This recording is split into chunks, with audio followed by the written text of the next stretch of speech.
Hello जी, बहुत बहुत स्वागत। तो आज करेंगे question number 10। How is the concentration of hydroxyl यानी कि OH negative ion affected when excess of base is dissolve in solution of sodium hydroxide. तो बेटा जो सोडियम हाइड्रोक्साइड है, ठीक है, उसमें अगर हम बेस जो है एक्सेस में जो है डिसॉल्व कर दे तो क्या कंसंट्रेशन के ऊपर अफेक्ट पड़ेगा OH नेगेटिव आयन की। तो सोडियम हाइड्रोक्साइड जिसका फॉर्मूला NaOH होता है, ये एक सबसे ज़्यादा स्ट्रॉन्ग बेस होता है। तो ये इमीडिएटली डिसोसिएट हो जाता है सोल्यूशन में और ये OH नेगेटिव आयन देता है, कैटाइन देता है साथ में, ठीक है। तो upon dissolving more base in solution the concentration OH negative ions further increase. तो जब हम ज़्यादा मात्रा में बेस सोल्यूशन जो है ऐड करेंगे तो जो कंसंट्रेशन हो जाएगी OH नेगेटिव आयन की, वो दोबारा फिर से इंक्रीज होनी शुरू हो जाएगी। तो नेक्स्ट क्वेश्चन है, you have two solution A and B, the pH solution of A is 6 and solution B is 8।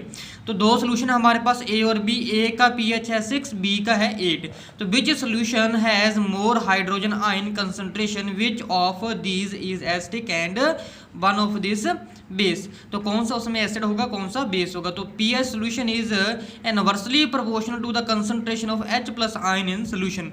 जो pH होता है बेटा वो इनवर्सली प्रोपोर्शनल होगा H प्लस आयन के। इनवर्सली प्रोपोर्शनल का मतलब होता है अगर एक चीज़ हमारे पास इंक्रीज होती है तो दूसरी चीज़ क्या हो जाएगी, कम हो जाएगी। फॉर एग्जाम्पल अगर हमारे पास H इंक्रीज में है तो pH वैल्यू उसकी डिक्रीज होगी। अगर pH वैल्यू डिक्रीज में है तो H इंक्रीज होगा, यानी कि अगर pH इंक्रीज में हो जाएगा तो H डिक्रीज हो जाएगा, अगर pH डिक्रीज होता है तो H इंक्रीज हो जाएगा। तो lesser the pH of the solution more will be the H plus ion, वही चीज़ आ गई। तो अगर pH वैल्यू हमारी कम है तो H प्लस आयन की कंसंट्रेशन ज़्यादा होगी। तो सोल्यूशन A विद pH है 6 more H plus ion concentration than the pH equal to 8। तो सोल्यूशन जो है A जिसका pH बेटा 6 है उसमें H प्लस आयन की कंसंट्रेशन की मात्रा ज़्यादा हो गई, pH सोल्यूशन जिसका 8 है नंबर, ठीक है जी। तो जो सोल्यूशन A होगा वो ज़्यादा एसिडिक होगा बिकॉज ऑफ pH जो है लेस है 7 से।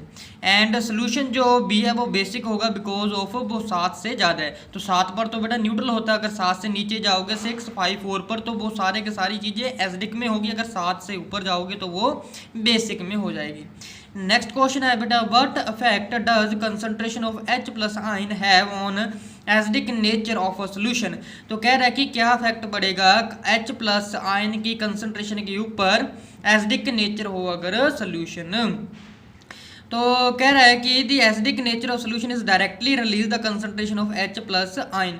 तो जो एसिडिक नेचर होता है सोल्यूशन का वो डायरेक्टली रिलेटेड होता है H प्लस आयन की कंसंट्रेशन के साथ। तो जैसे जैसे जो कंसंट्रेशन H प्लस आयन की इंक्रीज होती है तो वैसे वैसे जो एसिडिक नेचर होता है सोल्यूशन का वो भी इंक्रीज होता रहता है। नेक्स्ट क्वेश्चन है, do basic solution also have H plus ion, if yes then why are these basic. तो कह रहा है कि क्या जो बेसिक सोल्यूशन होते हैं उनके पास भी H प्लस आयन होते हैं, अगर उनके पास H प्लस आयन होते हैं तो वो बेस क्यों है, एसिड क्यों नहीं। आंसर आ जाएगा yes, basic solution have also H plus ion present in them.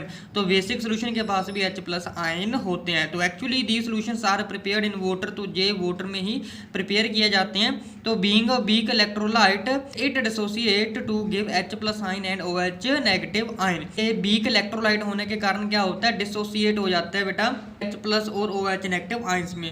तो इसी तरीके से जो H प्लस आयन होते हैं वो काफ़ी ज़्यादा कम मात्रा में पैदा होते हैं, OH नेगेटिव आयंस ज़्यादा मात्रा में पैदा होते हैं। तो इसीलिए जो ज़्यादातर बेस होते हैं और एसिड कम होते हैं नेचर में। नेक्स्ट क्वेश्चन है हमारे पास 14, under what soil condition do you think farmer would spread or treat the soil of his field with quick lime, जिसे हम कैल्शियम ऑक्साइड बोल देते हैं, और स्लेट लाइम या फिर चौक। तो कह रहा है कि कौन सी सॉइल कंडीशन के ऊपर, कौन सी ऐसी कंडीशन होती है सॉइल की जिसमें जो फार्मर है वो स्प्रेड करते हैं सॉइल के ऊपर क्विक लाइम या फिर स्लेट लाइम या फिर चौक वगैरह, चूना वगैरह। तो आंसर आ जाएगा बेटा, this soil usually become acidic when there is either high peat content, iron minerals और there is some rotting vegetable. तो कह रहा है कि जो सोइल है वो यूजुअली जो एसिडिक होती है जब उनमें क्या होता है कि हाई पीट कंटेंट होता है, आयरन मटेरियल वगैरह होती हैं, या रोटिंग वेजिटेबल्स होती हैं। तो in order to reduce the acidic strength, जो एसिडिक स्ट्रेंथ को बेटा रिड्यूस करने के लिए, एसिड की मात्रा को रिड्यूस करने के लिए, तो लाइमिंग ऑफ सॉइल जिसे हम का बेस जो है हम इंक्रीज कर देते हैं। ठीक है, जिसके कारण जो सोइल है वो फिर न्यूट्रल हो जाती है नेचर में। तो for this any substance that have been mentioned are added to soil since they are of basic in nature. Next question है बेटा, name the substance which upon treating with chlorine give bleaching powder, write the chemical equation for the reaction.